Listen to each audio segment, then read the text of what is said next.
예수 믿는 사람이라면 누구든지 성령으로 충만한 삶을 기대하고 사모하고 꿈꿉니다. 하나님이 정말 살아계셔서 내 삶 가운데 개입하시고 역사하시고 이끌어 가시는 것을 경험하며 누리며 사는 것보다 신나고 행복한 신앙생활은 없을 것입니다.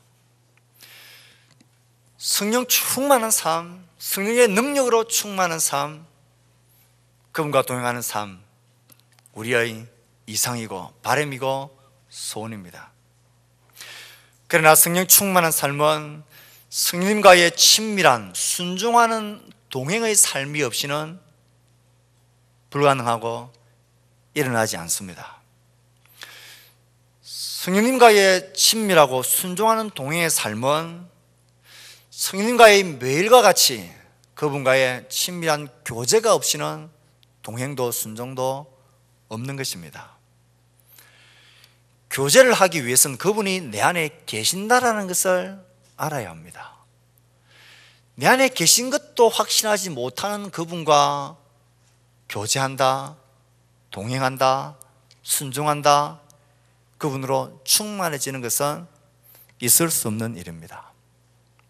성령 충만한 삶을 기대하고 바라는 분이라면 가장 먼저 내 안에 성령님이 분명히 살아 계신다라는 사실을 확증해야 합니다. 확신해야 그분을 찾게 되고 구하게 되고 귀 기울이게 되고 순종하게 되는 삶을 살아낼 수가 있는 것입니다. 그래서 저는 지난주 그리고 오늘 성령님이 정말 내 안에 계신가, 그 증거가 무엇인가 하는 것을 살피고 있습니다. 혹시 기억이 나십니까? 예수님과의 관계 속에서 성령님은 내 안에서 예수님을 나의 주님이라고 고백하게 만듭니다. 하나님과의 관계에서 성령님은 내 안에서 무슨 일을 하십니까? 하나님이 나를 사랑하시는 너무 좋으신 아버지라 고백하게 만듭니다. 성령님 자신과의 관계 속에서는 어떤 증거를 우리 가운데 보이십니까? 우리 안에서 우리의 죄와 악함과 연약함 때문에 성령님이 근심하십니다. 성령의 근심하심을 느낀다면, 안다면 바로 주님이십니다. 바로 성령님이 내 안에서 그 증거와 그 역사를 하시고 있는 것입니다. 또 다른 어떤 증거가 있을까요? 다른 많은 수많은 증거들이 있지만 오늘 살펴볼 증거는 오늘 읽었던 말씀입니다. 우리는 세상의 영을 받은 것이 아니라 하나님께로부터 온 영을 받았습니다. 하나님께로부터 온 영, 바로 성령님이십니다. 예수님이 기도하시고 하나님이 예수님의 이름으로 보내신 하나님으로부터 온 그 영, 성령님이십니다. 우리는 하나님께로부터 영을 받았습니다. 그것은 우리로 하여금 하나님께서 우리에게 주신 은혜의 선물들을 깨달아 알게 하시려는 것입니다. 하나님께서 우리에게 주신 은혜의 선물들을 깨달아 알게 하는 일을 하나님께로부터 온 성령님은 우리 안에서 하신다는 것입니다. 즉 하나님께서 주시는 은혜를 알게 되는 것, 그것은 내 안에 계신 하나님으로부터 온 그 영 때문이라는 것입니다. 그러니 하나님의 은혜를 깨달아 알게 된다면 이것은 내 안에 계신 성령님의 역사입니다. 예배를 드릴 때 혹은 감격하며 찬양을 하나님께 드릴 때에, 말씀을 들을 때에 하나님의 은혜가 깨달아지십니까? 그것이 은혜구나 느껴지십니까? 내 속에 하나님 은혜를 깨닫게 하시는 성령님 때문에 그렇습니다. 하나님이 마음속에 없는 사람, 하나님의 영이 없는 사람, 성령님이 계시지 않는 사람은 예배나 찬송, 말씀을 들으며 은혜를 깨닫지 못합니다. 아니, 느낄 수가 없는 것입니다. 그 속에 은혜를 깨닫게 하시는 하나님의 영이 없기 때문에 그렇습니다. 세상의 영을 받은 사람은 세상의 것들로 기뻐하고 행복하고 좋아합니다. 술 마시고 노래하고 춤추고 많은 돈을 가지는 것, 잘 나가는 것, 성공하는 것, 이것을 최고의 목적과 행복으로 삼습니다. 하지만 하나님으로 오신 영이 있는 사람은 그것이 아니라 하나님을 예배하고 하나님의 은혜를 깨닫는 것을 기뻐하고 행복해합니다. 제가 불교육자를 섬기던 큰 교회에서 매년 우리 교회처럼 전도주의를 합니다. 모든 장로님들은 지금은 한 50분의 장로님이 계십니다. 30명의 장로님이 계시군요. 그 당시에 한 15분의 장로님이 계셨는데, 장로님은 할당량이 암묵적으로 지정되어져 있었습니다. 그런데 장로님이 애를 쓰고 노력했는데도 그 당일날, 초청주일날 데리고 올 사람이 아무도 없는 거예요. 이 일 때문에 못 온다, 저 일 때문에 못 온다. 너무 속이 상했어요. 그래서 혼자는 도무지 교회를 못 가겠어요. 목사님 눈도 보이고 성들도 보이고 도저히 혼자는 못 갈 것 같아서 술을 쓰다 아침 일찍 일어나서, 그 주일 아침이었지만 인력사무소로 갔더랬습니다. 진짜 가보니 아직도 팔리지 못해서 일거리가 없어서 기다리는 분들이 계시더라고요. 그래서 장로님이 말했습니다. 일당을 주겠다. 아무 말 하지 말고 따라와라. 쉬운 일이다. 밥도 먹여준다. 선물도 준다. 가만히 있으면 된다. 그래서 3명을 데리고 왔습니다. 그 3사람이 예배 가운데 앉아 있었습니다.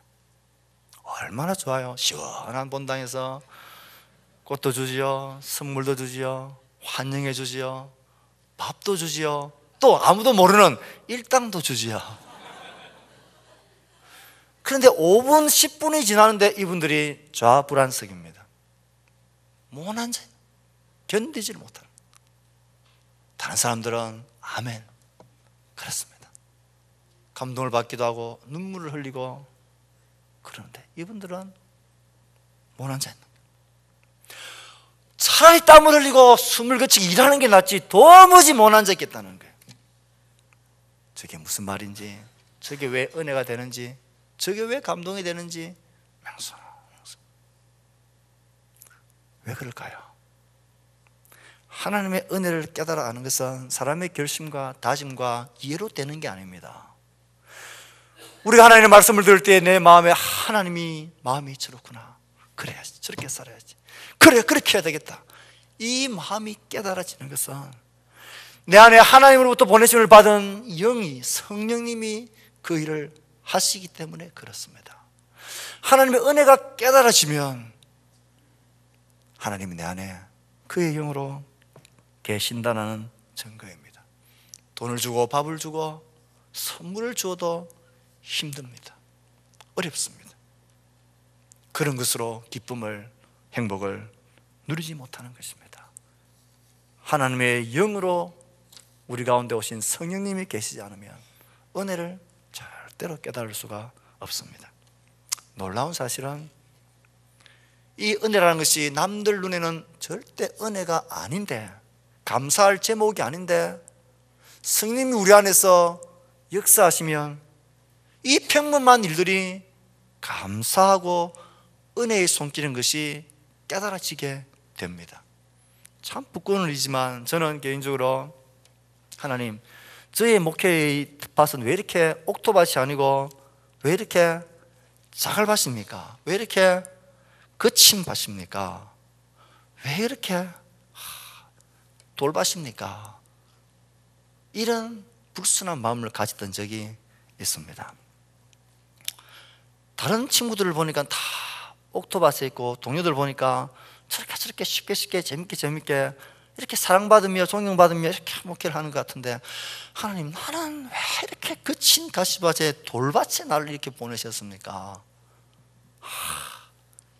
원망하는 마음, 불평하는 마음이 조금씩 생기더라고요.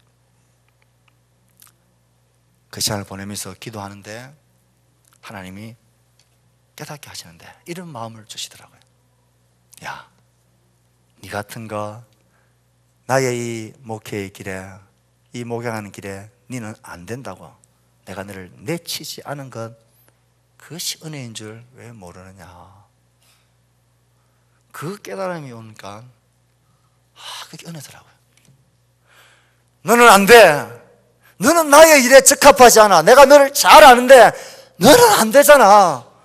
그렇게 말씀하지 않으시고 너는 안 돼 라고 나를 내치지 않으신 것이 이게 은혜더라고요. 주일이면 말씀을 듣는 성도들이 있고 함께 예배하는 공동체가 있고 사회 갈 수 있는 목회 현장이 있다는 것, 이것이 왜 은혜인 줄 몰랐는지 성령님께서 하나님의 은혜를 깨달아 알게 하시니까 그게 은혜더라고요. 하나님은 평상시에 우리가 누리던 것이 은혜인 것을 알게 하십니다. 지금 말 안 듣고 속썩이는 나의 자녀들이지만 여기에 있는 것이 은혜인 거예요. 내가 이 건강한 몸으로 이 자리에 와 앉을 수 있는 것이 은혜인 거예요. 내가 그래도 하나님에게서 버림받지 아니하고 이 은혜의 자리에, 백성의 자리에 있을 수 있는 것이, 이게 하나님의 은혜입니다. 내가 일하는 것, 내가 삶을 유지해 나가는 것, 내가 이렇게 하나님 앞에 서는 것, 이것이 하나님의 은혜인 것이 깨달아지십니까? 예, 주님이십니다. 이 은혜가 깨달아질 때마다 가슴에 손을 얹고는 예, 성령님이십니다. 예, 주님이시군요. 맞습니다, 주님. 내가 평생에 하나님의 은혜를 깨달으며 사는 행복한 사람 되게 해주십시오. 깨닫게 하시는 주님이십니다. 더 놀라운 사실이 있습니다. 아시는 분들은 다 아시겠지만 우리 교회는 큰 교통사고로 인해서 남편이 10년 넘게 병상에 누워서 꼼짝 못하고 있는 한 가족이 있습니다. 10년을 넘게 병상에 있습니다. 그런데도 그 일로 인해서 하나님을 알게 되고 우리의 자녀들과 가족이 예수를 믿게 되는 것, 이것이 감사하다고, 이것이 은혜인 줄 알게 됩니다. 지금도 여전히 병상에 있지만, 지금도 여전히 힘들고 어렵지만 이게 하나님의 은혜다 고백하게 됩니다. 무엇 때문입니까? 누가 이렇게 하십니까? 길을 가다가 가는 사람을 잡고 물어보십시오. 누가 그것이 감사할 일이고 그것이 은혜라고 말하겠습니까? 성령님이 우리 안에서 깨달아 알게 하시는 것입니다. 지금은 고통이고 눈물이고 아픔이고 이해되지 못하는 일이지만 이것이 하나님의 아픈 사랑이라는 것을 알게 될 때에 그때의 눈물이 이것이 사랑인 것을 깨닫게 됩니다. 그리고 하나님께 아프지만 감사하다 합니다. 이 은혜를 깨닫게 하시는 것, 우리 가운데 하나님으로부터 보냄받은 하나님의 영이신 성령님이 계시기 때문입니다. 그래, 힘들지. 그래도 눈물 나고 아팠지. 고통과 한숨이었지. 그래도 거기에 내가 있단다. 널 향한 나의 손길이 있단다. 이 마음이 깨달아지십니까? 그때마다 가슴에 손을 얹고 고백해야 합니다. 예, 맞습니다. 예, 주님이시군요. 예, 성령님이시군요. 하나님의 은혜를 깨닫게 하시는 성령님이시군요. 예, 주님, 이 은혜 가운데 살게 해주십시오. 성령님은 우리 안에서 하나님의 주신 은혜의 선물을 깨달아 알게 하십니다.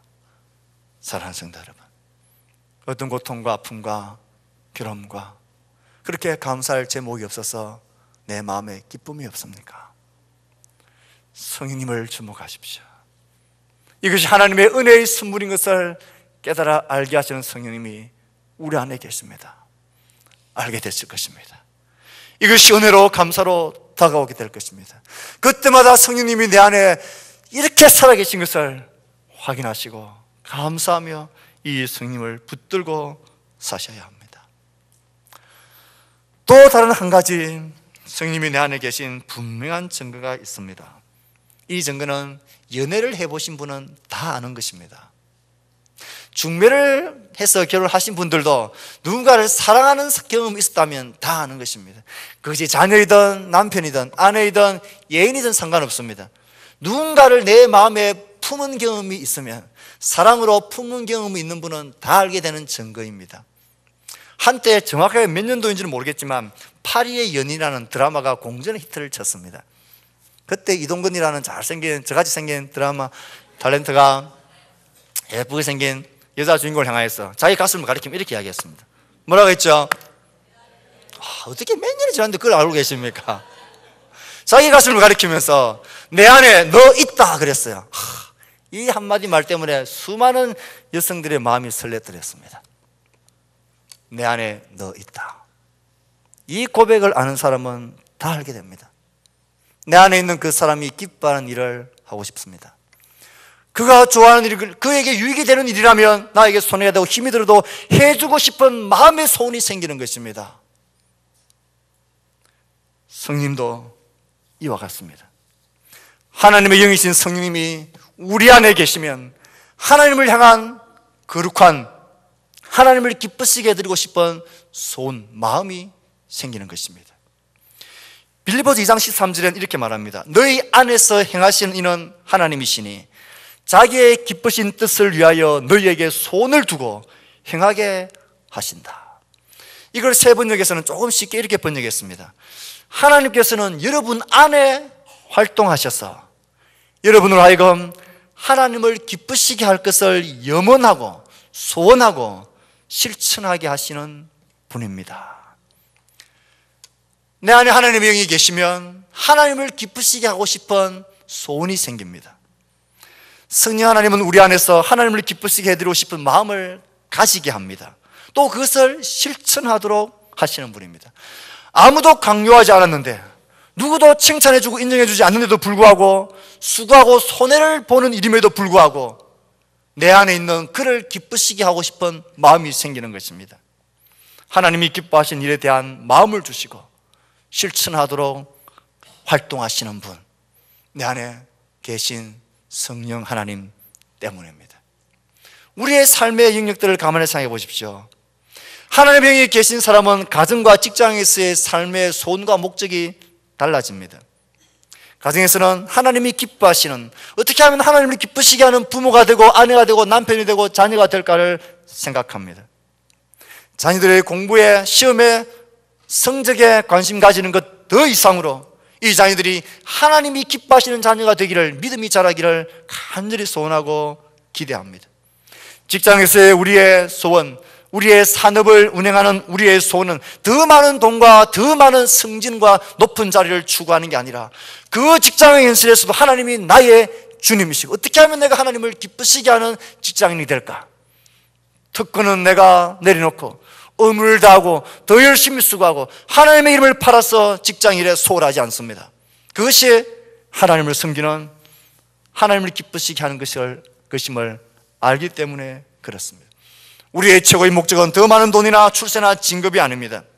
이곳에서 하나님을 기쁘시게 하는 것, 그것이 뭘까를 늘 생각하며 사는 사람입니다. 그래서 우리의 좌우명이 달라집니다. 이런 마음을 가진 사람의 좌우명은 분명합니다. 하나님의 선하시고 기뻐하시고 온전하신 뜻이 무엇일까? 이것이 가정과 자녀와 직장과 이웃과의 모든 삶의 관계에서의 기준이고 좌우명이 됩니다. 하나님의 선하시고 기뻐하시고 온전한 것, 그것이라면 남들 아무도 안 해도 나는 할 거고 남들이 다 해도 나는 안 할 거다. 그게 하나님의 영이 그 속에 계신 사람이 가지는 마음의 소원입니다. 특별히 교회를 향한 거룩한 소원을 가지게 됩니다. 성령님은 특별히 교회를 향한 헌신하고자 싶어하는 마음을 가지게 합니다. 하나님의 성령이 그 안에 계신 사람은 교회를 향한 하나님의 소원을 동일하게 가집니다. 왜 교회입니까? 왜 교회를 향한 소원을 가지게 되고 헌신의 마음을 가지게 될까요? 왜 하나님의 성령이 마음속에 계신 사람은 교회를 향한 거룩한, 기뻐하는, 소원하는 마음을 가지고 헌신하게 될까요? 너무나 당연한 것입니다. 성령님이 어떤 분이십니까? 예수님의 영이고 하나님의 영이라 불리는 하나님이십니다. 예수님과 교회는 어떤 관계입니까? 예수님은 교회를 이 땅에 세우시기 위해서 자신의 생명을 내려놓았습니다. 그리고 교회와 나는 하나다 말씀하십니다. 나는 몸인 교회의 머리다 하십니다. 교회와 예수님은 뗄래야 뗄 수 없습니다. 사도행전 20장 28절에서 하나님은 이렇게 고백합니다. 이렇게 말합니다. 하나님이 자기 피로 사신 교회라. 교회는 하나님이 자기 피로 사신 교회입니다. 그러니까 하나님의 영이신 성령님이 교회를 사랑하지 않을 수 없고 교회를 위한 헌신과 기쁨의 마음을 가지지 않을 수가 없는 것입니다. 왜 교회입니까? 왜 성령님이 계신 사람은 교회를 향한 거룩한 소원, 헌신의 마음을 가지게 됩니까? 교회는 주님의 몸이고 하나님의 피로 값주고 사신 교회이기 때문에 그렇습니다.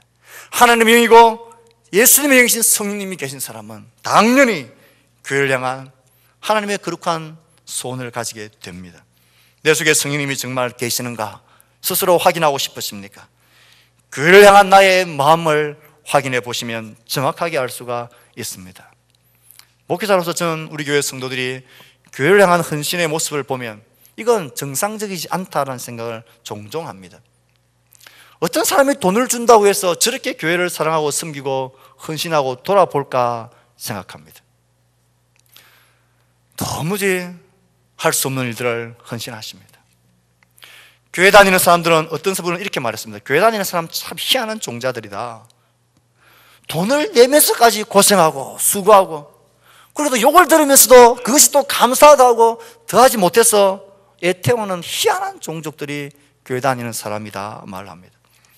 물질과 시간과 재능과 승진과 나의 것을 비워서 교회를 채우려고 하는 마음이 있습니다. 더하지 못해서 죄송한 마음을 가지고 아파합니다. 그러면서도 하나님의 은혜라고 고백합니다. 도대체 이것이 정상입니까? 어떻게 이것이 정상적일 수 있습니까? 그런데 교회를 향한 섬김과 헌신의 마음을 가집니다. 성령님이 내 안에서 그 마음을 가지게 하십니다. 하나님을 향한 기쁜 소원을 가지게 하시고 그렇게 실천하게 만드는 것입니다. 교회를 향한 이런 성령과 헌신이 가능한 것은 우리의 인격이나 결심이나 선함 때문이 아닙니다. 우리 안에 계신 성령 하나님 때문입니다. 혹시 우리가 속해 있는 교회를 향한 헌신의 마음, 섬기는 마음, 사랑하는 마음이 내 속에 감동으로 어떤 종류로든 다가오거든 퍼뜩 알아차리셔야 됩니다. 그때마다 손을 가슴에 얹고는 고백하셔야 됩니다. 아, 성령님이시군요. 예, 주님이시군요. 주님이 지금 내 안에서 이 마음을 가지게 하시는군요. 알겠습니다. 예, 성령님. 그렇게 순종하며 사는 것입니다.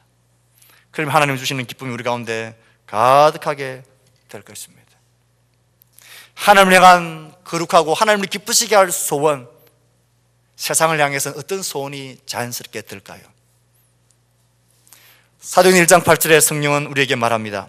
오직 성령이 너희에게 임하시면 너희가 권능을 받고 예루살렘과 온 유대와 사마리아와 땅끝까지 이르러 무엇이 되리라?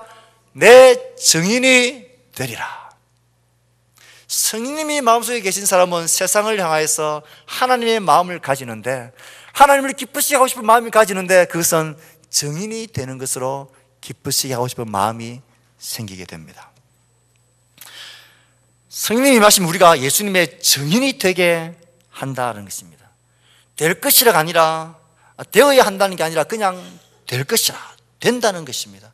내 안에 성령님이 계시면 자연스럽게 거기에 대한 부담을 가지고, 거기에 대한 감동을 가지고, 거기에 대한 마음이 가져지게 되는 것입니다.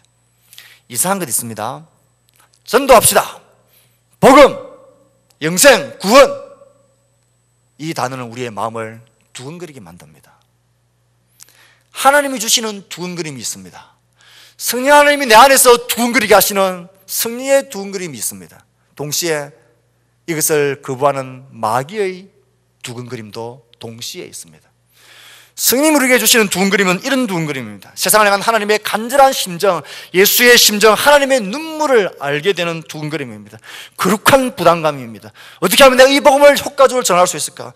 저 죽어가는 자, 내가 품고 기도하고 있는 그 VIP들이 아직도 복음에 마음의 문을 열지 못하는 거 보면 마음이 안타깝고 간절해집니다. 그 어떤 기도보다도 그 기도를 하게 되면 마음이 뜨거워집니다. 내가 이 복음을 전해야 하는데, 이 복음만이 그를 살릴 수 있다라는 간절함과 두근거림이 내 마음속에 일어납니다. 난 능력이 없어도 내 안에 능력 있는 주님이 일을 하실 것이라는 기대감에 내 마음이 두근거립니다. 동시에 대적마귀는 우리의 입을 닫게 만듭니다. 두려움으로 우리의 마음을 두근거리게 합니다. 다른 말은 그렇게 잘하는데도 예수 믿으라, 하나님 너를 사랑한다, 예수님이 우리의 죄를 위하여 십자가에 죽으셨다, 천국이 있고 죽음이 있다. 세상의 끝이 죽음으로 끝나는 게 아니다. 이 예수님을 말하는 것은 이상하게 쑥스럽게 우리의 마음을 속이는 이 마귀의 두근거림이 우리 가운데 있습니다. 차를 나누고 전도지를 나누고 교회 가보자고, 예수 믿으면 너무 좋다고, 하나님이 나를 사랑하신다고, 내가 예수님을 믿고 있다고, 내 안에 예수를 향한 믿음과 사랑이 있다, 이렇게 말하는 것을 두근거리게 만듭니다. 머뭇거리게 만듭니다. 그렇게 길거리에서 전도지를 나눠준다고 해서 무슨 일이 일어나겠냐, 요즘 시대에 누가 그렇게 미개한 방법으로 하냐, 그런 마음을 우리 속에 쑥 밀어넣습니다. 네가 하지 않아도 다른 사람 다 하고, 네가 그렇게 안 써도 택한 사람은 다 믿게 된다, 그렇게 너무 애쓰지 마라, 이런 두근거림이 있습니다. 마귀는 우리의 입을 닫게 만듭니다. 그러나 사랑하는 성도 여러분, 순종해 보면 압니다. 전도의 삶을 하나님이 소원하시고 기뻐하신다는 것을 해보면 압니다. 우리가 신앙생활 할 때에 언제가 가장 행복하고 교회 오는 발걸음이 즐거웠던가요? 예수를 알지 못하는 나 이웃을 손에 잡고 그분을 초대해서 교회에 오는 걸음, 그때가 제일 행복하고 제일 기쁘고 제일 자신감이 넘칩니다. 그렇지 않던가요?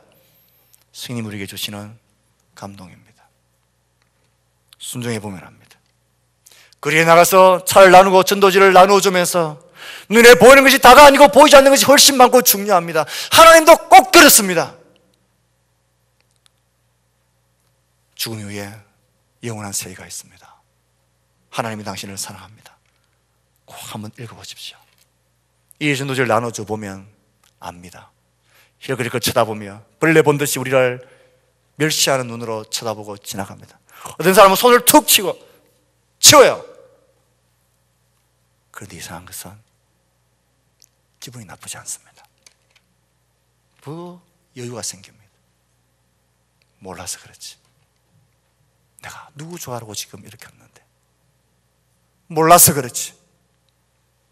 기가 죽고 에너지가 빠지는 게 아니라 그럴수록 더 에너지가 충전되어지는 이상한 일이 일어납니다. 그럴수록 내 속에 하나님이 주시는 기쁨이 충만해지는 것을 느끼게 됩니다. 이것이 정말 하나님이 말씀하신 하늘의 양식인 것을 알게 되어집니다. 이 복음을 전하는 일에 소비되어지는 에너지가 50이라면 희한하게도 충만되어지고 충전되어지는 것은 100이고 200입니다. 희한한 일입니다. 누군가를 위해서 여러분 헌신하고 품고 다가가서 섬기고 복음을 전하는 일을 살아보십시오. 이상하게 기쁨이 넘치고 채우시고 충만케 하신 하나님의 은혜를 경험하게 됩니다. 그때마다 우리는 압니다. 예, 주님이시군요. 복음 전하는 것 때문에 남편에게 한 소리 들었습니까? 주님이십니다. 주님이 그것을 감당하게 하십니다. 더 안타까운 마음이 들고 몰라서 그렇다는 마음이 드십니까? 예, 주님이십니다. 성님이 내 안에 계셔서 이 놀라운 복음의 비밀을 내 사랑하는 남편과 아내와 아이들이 알게 하기를 간절히 바라는, 그래서 너 포기하지 마라, 더 사랑하고 더 좋은 아내가 되고 더 섬기는 남편이 되어라, 그렇게 우리에게 격려하시는 것입니다. 주님이십니다. 주님이 우리 가운데 그의 영으로 일하시는 것입니다. 사랑하는 성도 여러분, 말씀을 맺습니다.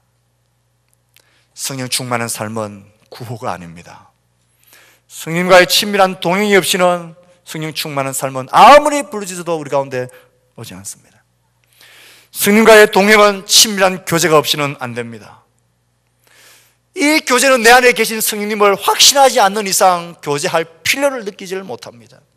첫 걸음은 내 안에 성령님이 계신다는 것을 확신하는 것입니다.